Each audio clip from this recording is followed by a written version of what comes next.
Нанесет ли Иран удар по оккупированным арцахским территориям?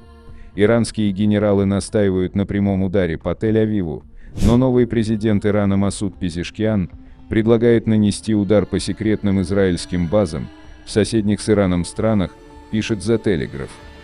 Он предложил нацелиться на что-то, связанное с Израилем, в Азербайджане или иракском Курдистане, а затем сообщить этим странам об этом и покончить со всей этой драмой, сказал The Telegraph помощник Пезешкиана. Утечка в The Telegraph не случайно затрагивает Азербайджан, прежде всего оккупированные арцахские территории и иракский Курдистан. В обоих случаях речь идет о территориях, статус которых воспринимается как по меньшей мере спорный.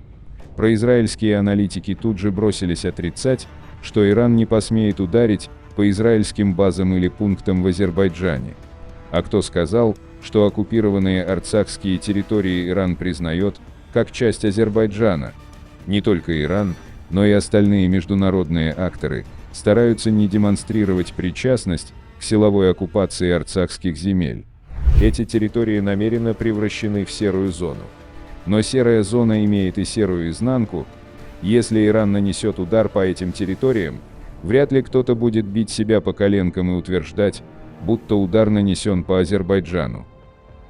Оккупация в 2020 году приграничных с Ираном арцахских территорий была осуществлена с целью создания неконтролируемого плацдарма против Армении и Ирана. Построенные на этих пустующих территориях сразу два аэропорта призваны прикрыть присутствие международно признанных средств слежения.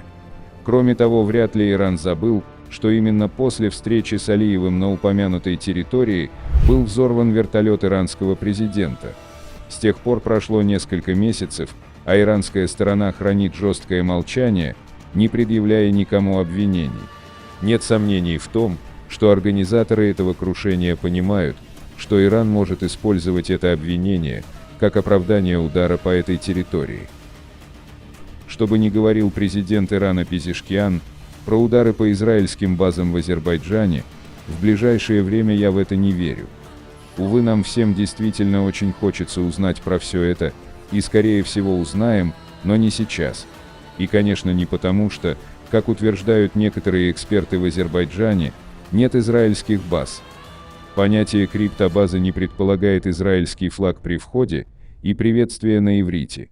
Даже не предполагает наличие большого личного состава, который, конечно, там есть и, конечно, носит форму азербайджанских вооруженных сил. Практически все советские военные базы в Африке официально отсутствовали, но были там в крипто-версии, что подтверждало наличие там смуглых советских солдатиков и офицеров в шортах и в шлепанцах на босу ногу. Жизнь подарила мне возможность увидеть многое, в том числе и это в командировках, к примеру, на Мадагаскаре. Так что вопрос не в израильтянах, им то как раз не откажешь в умении прятать нож за спиной. Вопрос в Иране, который уж очень не хочет услышать фразу «а Айтала то голый». Поэтому без наличия атомного оружия никуда Иран лезть, закатав рукава, не будет. Они не хуже евреев, умеют играть в игру «кто первый моргнет». Одно могу сказать с 80% уверенностью. Когда полиция перекрывает пути отступления грабителям банка, то первым ликвидирует водителя. Я знаю, что Алиев водит машину с 15 лет, но в компании таких бандосов он за рулем в первый и, скорее всего, в последний раз.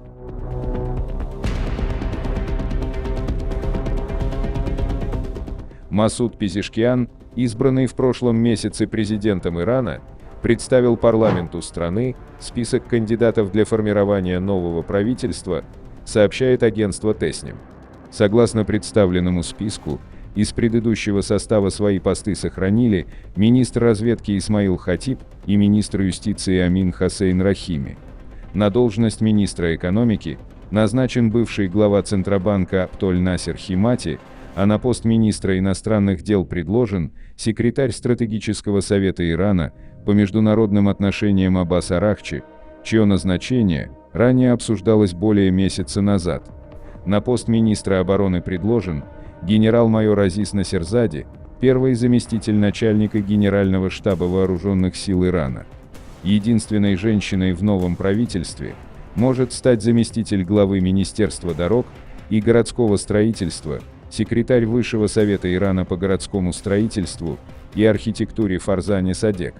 Ее кандидатура предложена на должность министра дорог и городского строительства, а также вице-президент Ирана по стратегическим вопросам Мохаммад Джавад Зариф, который в 2013-2021 годах занимал пост министра иностранных дел страны и выступал за переговоры с США, подал в отставку всего через 10 дней после пребывания на должности.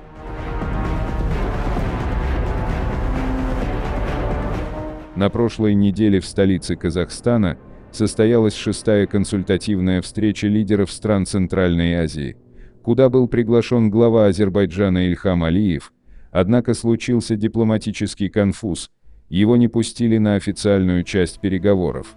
Он присоединился к коллегам уже после того, как ими был подписан меморандум о целях политико-экономической и оборонной интеграции Центральной Азии как единого, неделимого пространства до 2040 года.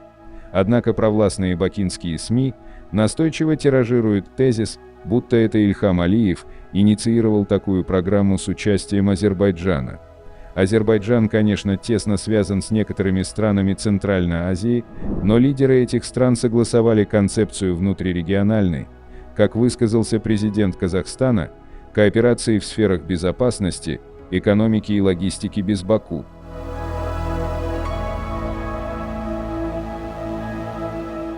Грузия построит новую трассу к границе с Арменией стоимостью в 250 миллионов евро.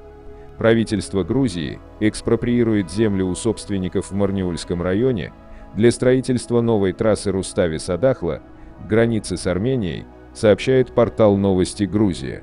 Проект финансируется Европейским инвестиционным банком в рамках кредитного соглашения по проекту дороги международного значения «Восток-Запад».